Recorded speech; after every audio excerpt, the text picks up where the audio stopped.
Hello, I'm Severin Suzuki, speaking for ECHO, the Environmental Children's Organization. We're a group of 12 and 13-year-olds trying to make a difference. Vanessa Suddy, Morgan Geisler, Michelle Quigg, and me. We've raised all the money to come here ourselves, to come 5,000 miles to tell you adults you must change your ways. Coming up here today, I have no hidden agenda.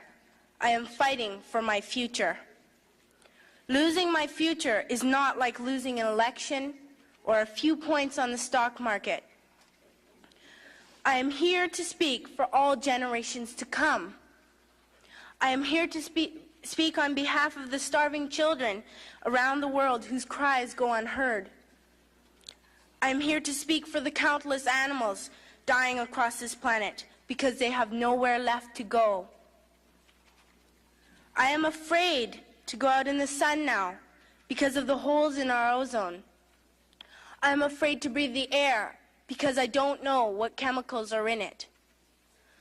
I used to go fishing in Vancouver, my home, with my dad, until just a few years ago we found the fish full of cancers. And now we hear of animals and plants going extinct every day, vanishing forever. In my life, I have dreamt of seeing the great herds of wild animals, jungles and rainforests full of birds and butterflies. But now I wonder if they will even exist for my children to see. Did you have to worry of these things when you were my age? All this is happening before our eyes, and yet we act as if we have all the time we want and all the solutions. I'm only a child, and I don't have all the solutions. But I want you to realize, neither do you. You don't know how to fix the holes in our ozone layer. You don't know how to bring the salmon back up a dead stream. You don't know how to bring back an animal now extinct. And you can't bring back the forest that once grew where there is now a desert. If you don't know how to fix it, please stop breaking it.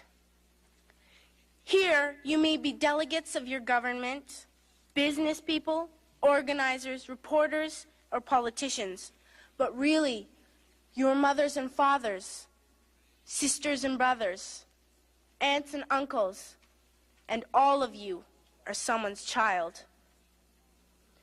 I'm only a child, yet I know we are all part of a family. 5 billion strong. In fact, 30 million species strong. And borders and governments will never change that. I'm only a child, yet I know we are all in this together and should act as one single world towards one single goal. In my anger, I am not blind, and in my fear, I am not afraid of telling the world how I feel. In my country, we make so much waste. We buy and throw away, buy and throw away, buy and throw away. And yet northern countries will not share with the needy. Even when we have more than enough, we are afraid to share. We are afraid to let go of some of our wealth. In Canada, we live the privileged life with plenty of food, water, and shelter. We have watches, bicycles, computers, and television sets. The list could go on for 2 days. 2 days ago here in Brazil, we were shocked when we spent time with some children living on the streets. This is what one child told us. I wish I was rich. And if I were, I would give all the street children food, clothes, medicines, shelter, and love and affection. If a child on the streets who has nothing is willing to share, why are we who have everything still so greedy? I can't stop thinking that these are children my own age, that it makes a tremendous difference where you are born. That I could be one of those children living in the favelas of Rio.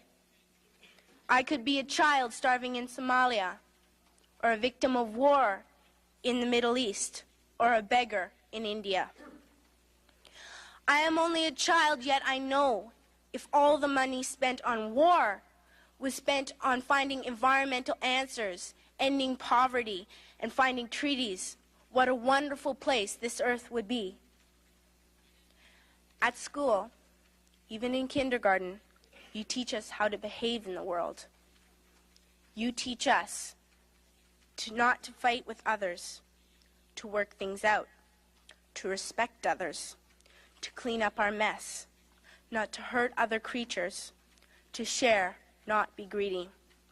Then why do you go out and do the things you tell us not to do?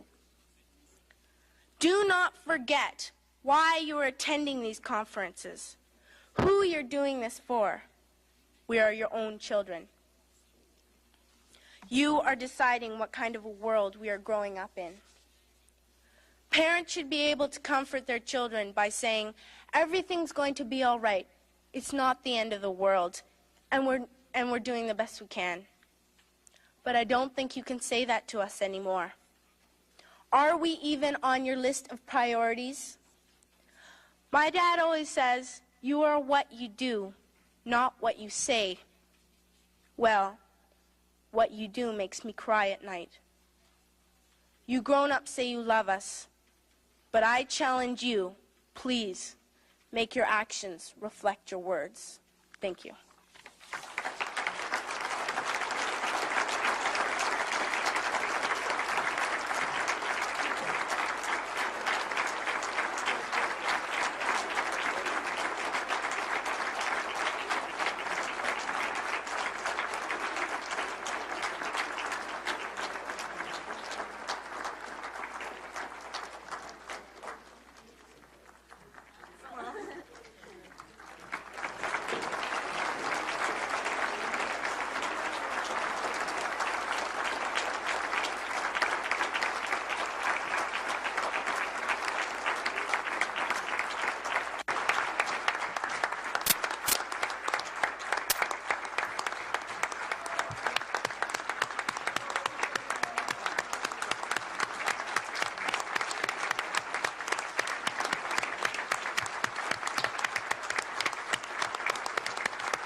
Very good. I would like to thank you, the four of you, for your participation in this conference and for reminding us that we are responsible for the world and for the future generations, and also for reminding us that we are responsible not only for our words but also for our actions. I am keenly aware that what the four of you have said to us makes us all feel, to make a quote of a Brazilian poet, that we all have two hands and the sentiment of the world. And I think this is what you have expressed.